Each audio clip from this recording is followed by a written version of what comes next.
Hello and welcome to Tabletop War James, and welcome to a new episode of I don't know what to call it, because it's not technically tile talk, but we're still talking about tables. And I got a new mic, so hopefully this sounds a lot better. This little thing here promises good things, but we'll see in a bit and we'll find out.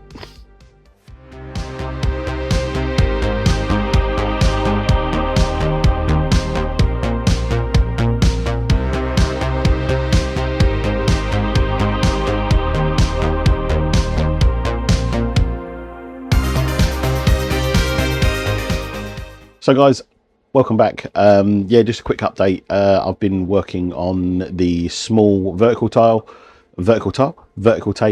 I've done a lot of printing. Everything on this table is currently just placed on there. It's not fixed. I've still not finished printing everything for it. I've still got to print all the floors for it. So it's just going to be a quick and dirty video of where I'm at, showing you my thought process of it and what I'm thinking with it all, and basically to put it out to you guys, to give you guys some input as well if you want to, if you've got any ideas on anything I need to change on it or whatever else. So yeah, I'll flip the camera around and I'll see you in a bit. So this is where I'm at. Obviously none of this is fixed in place, everything is loose at the minute, just so I can see it in my brain and work out what I want to do. So at the minute this section here will be raised up, and then there'll be another floor in here with possibly some stairs and stuff going up. If just to give you a rough idea as well, like these are the size of the floor sections. I've already cut one out here so that a ladder can come up through. So for instance, that will sit like there, so it gives you a rough idea on how big the floor levels are. Excuse all the mess behind there, because as I'm working you make a mess, don't you? I don't know if you can see over there as well, there's another little project, some MDF stuff, but yeah, shh, that's coming later. But yeah, so imagine this all the way across. Obviously you've got ground floor here, you've got two of the high-rise columns here as well. So the idea is that either at this level or up higher, maybe another level, will be a landing pad for either, I've got an Harvest Lighter or a Valkyrie that I can build, put on there. But yeah, there's going to be loads of stairs going up. I've just started putting the stairs together, so we've got loads of stairs to go in, for instance, like. But yeah, so this is going to be a flat level all the way across, and just to change it up so it's not mirrored on both sides, because what's the point of mirroring stuff? Because in the underhive things aren't going to be mirrored, are they? So because everything's falling apart. It's like, for instance, like let me spin this around and give you an idea. So this corner here, what I'm thinking of doing here is actually cutting, let me get a bit of angle on that, is cutting this here and making it like this is all collapsed and like slant it up to this level. So rather than just ladders and stairs going everywhere, you've got like a collapsed sort of like part of the hive that you can run up there to get up to this level. There's going to be ladders up here, there's going to be ladders and stairs all over it.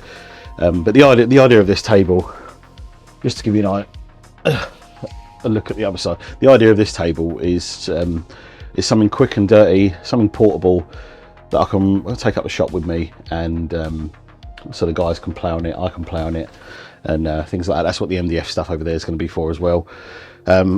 So like on this bit here, for instance, I want to put like stairs going either side up to this level, and then stairs again going from there up to there, so you've got a way in the middle getting up to there. I want to put a lift in here, just so there's going to be like 10 different ways to get up to the different levels, so you're never stuck on the ground level.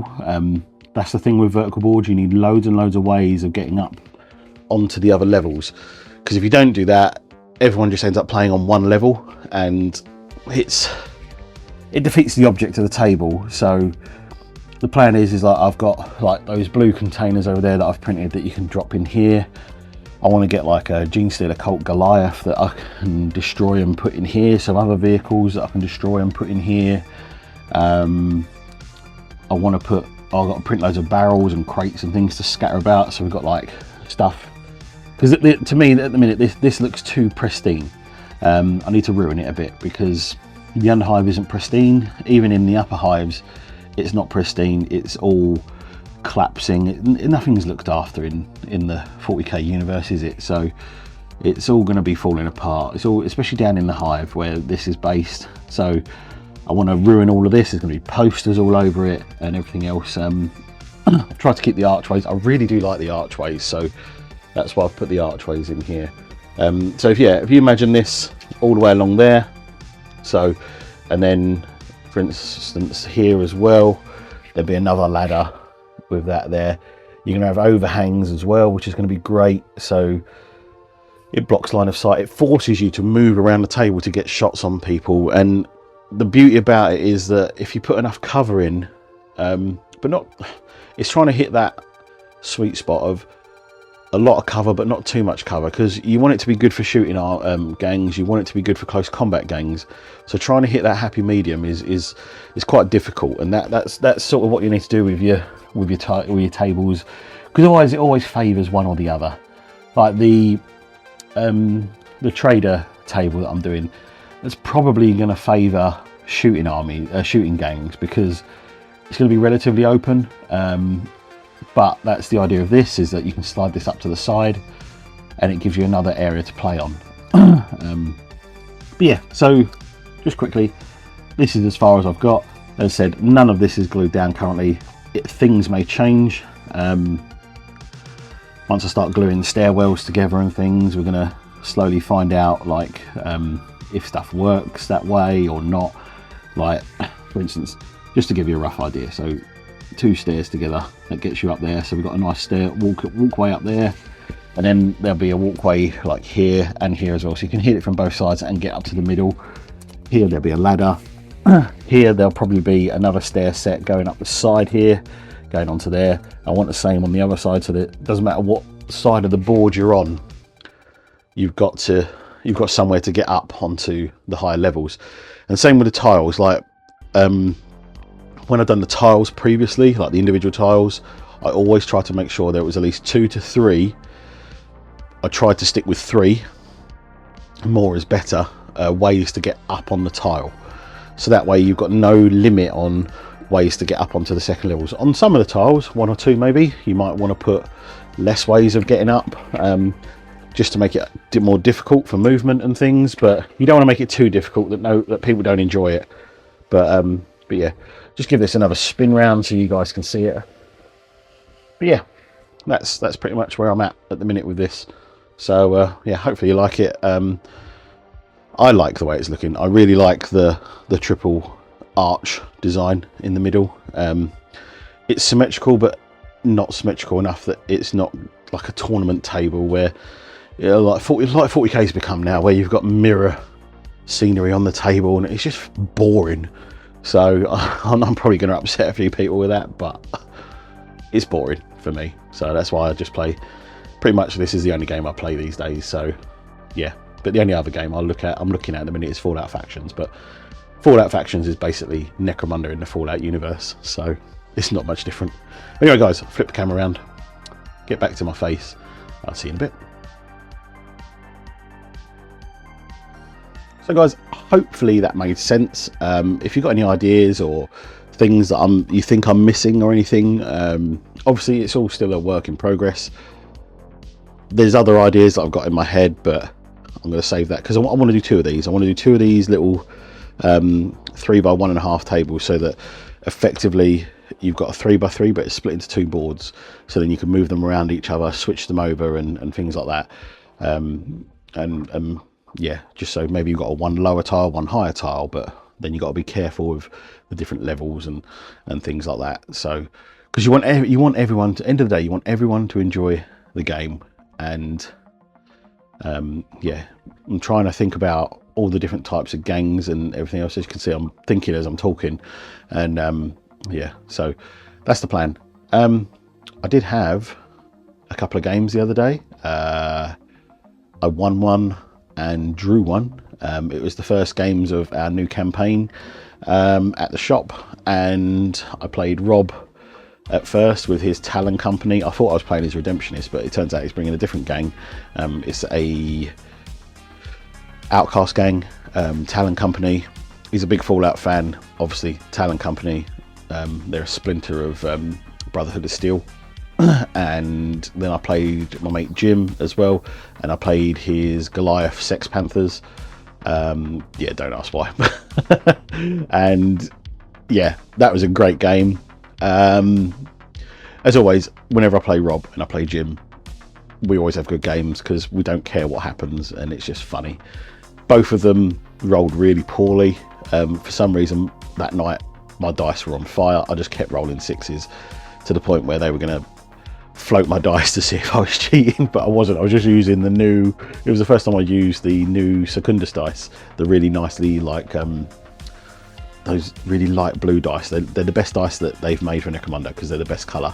It's a shame they don't do like a neon green, because green's my favourite colour, so hence why I paint most things green. But I would really like a pale green set of dice for Necromunda, which I think would be really cool. But yeah, Jim, we ran out of time before the shop closed, so by the time we worked out the points and that, we drew. It was just a territory dispute, so my territory, my gambling den was up for grabs, and we drew, so I didn't lose it. He didn't gain anything, but we just gained experience and stuff like that, and I walked away with about, I think it was like 80 credits, something like that. And then with Rob, he bottled, because he voluntarily bottled because I was for some reason my dice were absolutely on fire and everything I shot at him just hit and it was wounding, and like by turn 2 he had 4 guys out of action. And it was quite funny, but yeah, it was a good game. I always have good games. I mean, Rob's my best mate, so it's yeah, we always have fun. But plan is hopefully that once this table's built, hopefully might do some battle reports. I know people don't really like watching battle reports anymore, but I don't know whether I'll just do like, I've done battle reports in the past for other channels and they're hit and miss. I think it depends on how they're done. I personally like quick form battle reports, so I like it when it's like we play the turn, we give you an update. So there'll be battle reports and hopefully they'll only be like 10-15 minutes long, so nice short form battle reports. I like those, and just showing key dice rolls and things like that. But obviously I've got to have tables first to be able to do something like that. But yeah, if there's anything on this that you think I'm missing or should do or whatever else, then yeah, let me know. And yeah, don't forget to like and subscribe. And oh, Crusader Games, don't forget, I've got a link in the description for my affiliate link with Crusader Games. Basically, it doesn't cost you guys any extra, but if you buy something through the link from Crusader Games, I'll get a bit of a kickback, so it helps fund things for the channel, like new microphones. So hopefully this sounds a lot better. I have got to go through the settings. I've literally just got this out of the box and used it. I need to go through the settings and everything else and set this up properly. So over the next couple of videos the sound quality might change a little bit. It's got noise cancelling, so you probably can't hear the printer that's running right next to me right now like you could in the other video. But yeah, Crusader Games, again, don't forget to listen to things like Sump City Radio, Guilders Ford Radio, great listens. If you're loving Necromunda content, check those out. I always listen to them in the work van. JD and the Sump Sea, another great channel. Dr. Drybrush, I didn't realise I've been subscribed to Dr. Drybrush for ages, but I've only just realised what he is in the videos. And yeah, gave me a shout out the other day, so shout out back, mate. Really appreciate it and keep up the great work. And then don't forget to like and subscribe. Don't forget to follow me on Facebook and Instagram. I post on Instagram quite regularly again. I wasn't, but now I am. I think I've just hit 4,000 followers on Instagram, so thank you very much for your support. I really do appreciate it. And we're not far off 4,000 subscribers, so which is fantastic. What I think I might do is when possibly we get to 5,000. Let's make 5,000 a target. Might do a little giveaway, maybe a little hanger on or something, painted, unpainted, I'll decide at that point. Or whether you want something built by me, like a piece of scenery or something, or I don't know. We'll sort out some sort of giveaway, because I want to give back to you guys, because without you guys I wouldn't be doing this. I probably would be doing this, but it'd just be me watching myself, so a bit weird. But I appreciate that you guys watch this, and yeah, thank you very much. But don't forget to like and subscribe. I'll see you next time. Don't forget to grab your goggles, and I'll see you guys in the Ash Wastes. Happy wargaming.